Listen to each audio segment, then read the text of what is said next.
வணக்கம் ஃப்ரெண்ட்ஸ், நான் குழுமா எல்லோரும் எப்படி இருக்கீங்க? உங்களுக்காக இன்றைக்கி ஒரு அட்டகாசமான ரெசிபி தான் நான் செஞ்சு காட்ட போகிறேன். என்னென்னு கேட்டிங்களா, இதுதான் நம்மளோட ஹீரோ இன்க்ரீடியன்ட் டொமேட்டோ தொக்கு. சரிங்களா? ஆனால் அதில் ஒரு முக்கியமான விஷயம் என்னென்னு கேட்டிங்கன்னா, புளியும் மிளகாவும் இல்லாமல் செய்ய போகிறேன்.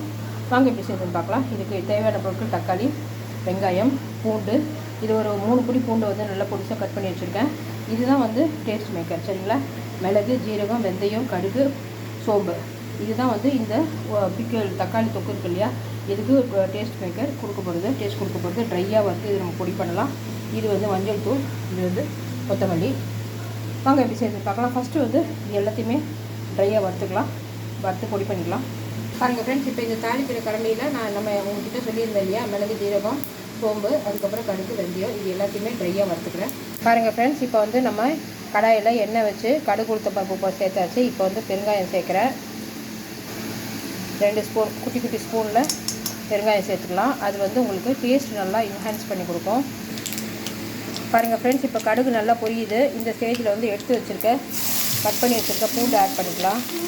பாருங்கள் ஃப்ரெண்ட்ஸ், பூண்டு நல்லா வதங்கிட்டுருக்கு. இந்த ஸ்டேஜில் எடுத்து வச்ச வெங்காயத்தை ஆட் பண்ணிடுறேன். கூடவே எடுத்து வச்சுருக்க கொத்தமல்லி ஆட் பண்ணிடுறேன். வெங்காயம் சேர்க்கும் போது இந்த ரெசிபிக்கு தேவையான கல் உப்பு இதில் ஆட் பண்ணிவிடுங்க. ஆட் பண்ணிவிட்டு இதை நல்லா கிளறி விட்டுடலாம்.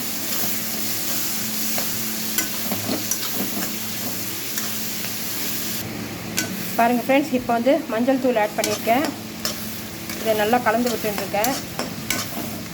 இப்போ நம்ம எடுத்து வச்சுருக்க தக்காளியை ஆட் பண்ணிடலாம். பாருங்கள் ஃப்ரெண்ட்ஸ், இந்த வெங்காயம்லாம் நல்லா வதங்கிட்டுருக்கு. இப்போ இந்த ஸ்டேஜில் எடுத்து வச்சுருக்க இந்த தக்காளியை முழுசாக அப்படியே ஆட் பண்ணிடலாம். இந்த ரெசிபியில் நம்ம தண்ணி அவ்வளோவா சேர்க்க மாட்டோம். இந்த தக்காளியோட ஜூஸ்லேயே தான் இந்த ரெசிபி நல்லா ரெடி ஆகும், தொக்கு நல்லா. சரிங்களா? இப்போ இதை நல்லா கிளறி விட்டுடலாம். பாருங்கள் ஃப்ரெண்ட்ஸ், இப்போ இந்த தக்காளி சேர்த்து இது நல்லா கொதிச்சிட்ருக்கு.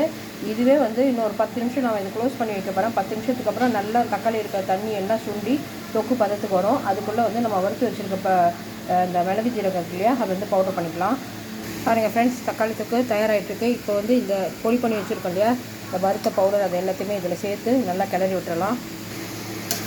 இப்போ இந்த வறுத்த பவுடரோடு சேர்த்து நல்லா கிளறி விட்டுடலாம். கிளறி விட்டு எண்ணெய் பிரியிற வரைக்கும் 10 நிமிஷம் அப்படியே வச்சுருக்கலாம். அதுக்குள்ளே உங்களுக்கு இந்த தக்காளி தொக்கு சூப்பராக தயாராகிடும். இது அல்சர் பேஷண்ட்ஸ், கேன்சர் பேஷண்ட்ஸ் எல்லாமே சாப்பிட்லாம். இந்த மஞ்சளில் இருக்க குர்குமின், கார்லிக்கில் இருக்க அந்த அலிசின், அது எல்லாமே ஆன்டி ஆக்சிடென்ட்டு. சரிங்களா? அதனால் இது எதிர்ப்பு சக்தி, உடம்புல எதிர்ப்பு சக்தி நல்லா நம்மளுக்கு எடுத்து கொடுக்கும். அது மட்டும் இல்லாமல் ஸ்கின் நல்லா க்ளோ ஆகும். சரிங்களா? நான் தக்காளி இருக்கிறதால இப்போ இதை க்ளோஸ் பண்ணி வச்சிடலாம். பாருங்கள் ஃப்ரெண்ட்ஸ், அட்டகாசமான தக்காளி தொக்கும் சூப்பராக தயாராகிடுச்சு. நம்ம ஊற்றின எண்ணெய் எல்லாமே மேலே வந்துச்சு. பார்த்திங்களா?